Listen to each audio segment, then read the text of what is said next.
नमस्कार, स्वागत है आपका। मैं हूं आपके साथ सपना दीपक मंतेशा।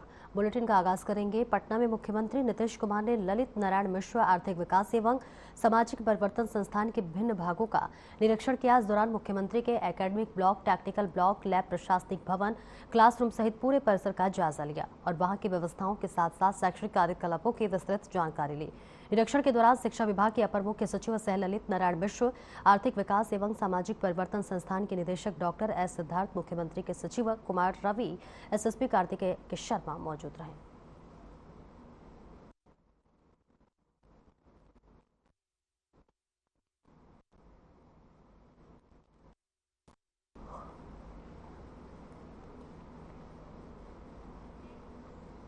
और गया में केंद्रीय गृह राज्य मंत्री नित्यानंद राय ने राजद और कांग्रेस पर जमकर हमला बोला। इस दौरान उन्होंने कहा कि 2025 में ही बिहार से चोरों को भगा दिया गया था, लेकिन अब राजद और कांग्रेस चोर चोर मौसेरे भाई की तरह साथ खड़े हैं। नित्यानंद राय ने आरोप लगाया है कि लालू प्रसाद यादव के शासनकाल में घोटालों का पहाड़ खड़ा हो गया था और बिहार बदनाम हुआ था। इस दौर में अपराधियों को संरक्षण मिलता था और अपहरण उद्योग बल फल फूल रहा था। साथ ही उन्होंने कहा कि राजद और कांग्रेस फर्जी वोटरों को बचाने की कोशिश कर रहे हैं। एसआईआर प्रक्रिया के माध्यम से फर्जी वोटरों को हटाने की पूरी तरह से पारदर्शी और कानूनी है, तो वही रोहिंग्या और बांग्लादेशी घुसपैठियों को मतदाता सूची में शामिल नहीं किया जा सकता। तो वही उन्होंने कहा कि राजद और कांग्रेस की सरकार में बिहार का विकास ठप रहा। उनकी नीतियां सिर्फ भ्रष्टाचार और परिवारवाद पर आधारित थी। बीजेपी बिहार के विकास के लिए प्रतिबद्ध है और फर्जी वोटरों को हटाने की प्रक्रिया जारी रहेगी। 22 अगस्त को 10 बजे उन लोगों के भाषण को मैं देखा, कह रहे हैं कि चोर को भगाओ, अब बिहार को बचाओ। आज से 20 साल पहले बिहार के लोगों ने चोर को भगा दिया। चोर कैसा? चारा की चोरी किसने की? चारा चोर को।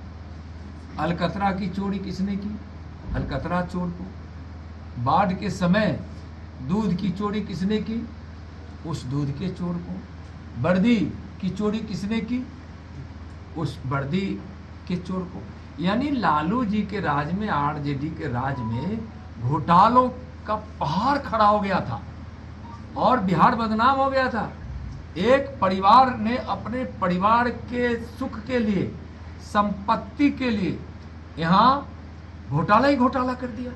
सड़कें नहीं थी, बिजली नहीं थी, कहीं अस्पताल में व्यवस्था नहीं था, शिक्षा की कोई व्यवस्था नहीं था, विधि व्यवस्था से उनको कोई मतलब नहीं था। अपराधियों को संरक्षण मिलता था, अपराधी उनके मिनिस्टर के आवास में होते थे। कर्मयोगी प्रधानमंत्री श्री नरेंद्र मोदी जी 22 अगस्त को 10 बजे विश्वविद्यालय और बिहार विधानसभा चुनाव से पहले राजधानी पटना की सड़कों पर लगातार छात्रों और युवाओं का आंदोलन तेज होता जा रहा है। सोमवार को एसईटी परीक्षा आयोजित करवाने की मांग को लेकर बड़ी संख्या में छात्र गोलबंद होकर मुख्यमंत्री आवास घेराव के लिए निकले।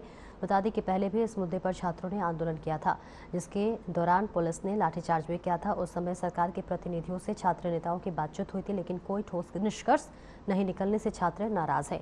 आंदोलनकारी छात्र युवा सरकार विरोधी नारे लगाते हुए टीआरई 4 परीक्षा से पहले एसटीईटी परीक्षा कराने की मांग कर रहे हैं, जबकि शिक्षा मंत्री पहले स्पष्ट कर चुके हैं कि अभी एसटीईटी परीक्षा संभव नहीं है। फिलहाल हजारों की संख्या में जुटे छात्रों को पुलिस ने गांधी मैदान के पास रोक रखा है और हालात पर नजर बनाए हुए हैं।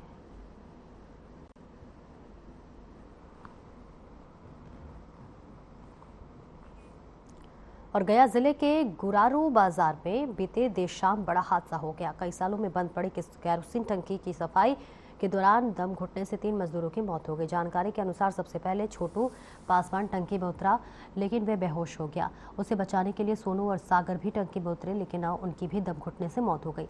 स्थानीय लोगों ने उन्हें बाहर निकालकर अस्पताल पहुंचाया, लेकिन डॉक्टरों ने मृत घोषित कर दिया। दरअसल ये तेल गोदाम पहले रफीगंज निवासी मूलचंद जैन का था, जिसे कुछ समय पहले दूसरे व्यक्ति ने खरीद लिया था। सफाई का काम शुरू होते ही ये दर्दनाक घटना हो गई। हादसे के बाद गुस्साए लोगों ने शव को सड़क पर रखकर जाम कर दिया। वह स्थानीय दुकानदारों ने दुकानों पर रखने का निर्णय लिया है, ताकि सरकार मृतकों के परिजनों को उचित मुआवजा दे सके।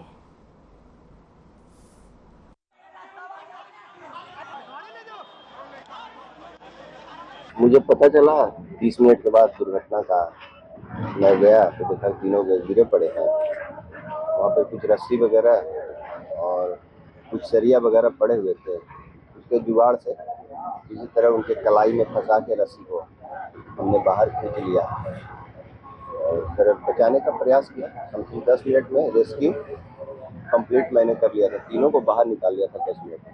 और कुछ लोग हमारे साथ थे, ये बच्चे भी थे, 3-4 लोग हम लोग लड़के थे। हाँ, वही तो समय बीत चुका था ज़्यादा। जानकारी देर से ही लोगों को। हाँ, देर से ही, मुझे देर से ही, और बहुत लोग यहाँ पे थे, कुछ समझ नहीं पाए कि कैसे निकाला जाए। और समय रहते लोग जानकारी दे तो आप। हाँ, अगर मुझे जानकारी मिल जाती तो शायद बच जाते हैं। घटना तो था लेकिन मुझे पता नहीं था अंदर क्या हो रहा है। बस इतना पता था लोग यहाँ पे 2-3 बच्चे गिरे हुए हैं, उसमें ढेर सारे मतलब मेरे बाजार के लोग उसको बचाने की कोशिश कर रहे थे पूरी तरह से। तो हम भी बाहर में थे, लेकिन जब वहाँ से निकला तो सबको पता था बच्चा देर कर गया है। उसके बाद की घटना, और सबसे ज़्यादा इसमें जो दिक्कत है ये हमारे अस्पताल की भी है। वहाँ पे एक ही ऑक्सीजन है, वहाँ पे एम्बुलेंस का ड्राइवर नहीं था वहाँ पे। फिलहाल इस बुलेटिन में इतना ही। नमस्कार।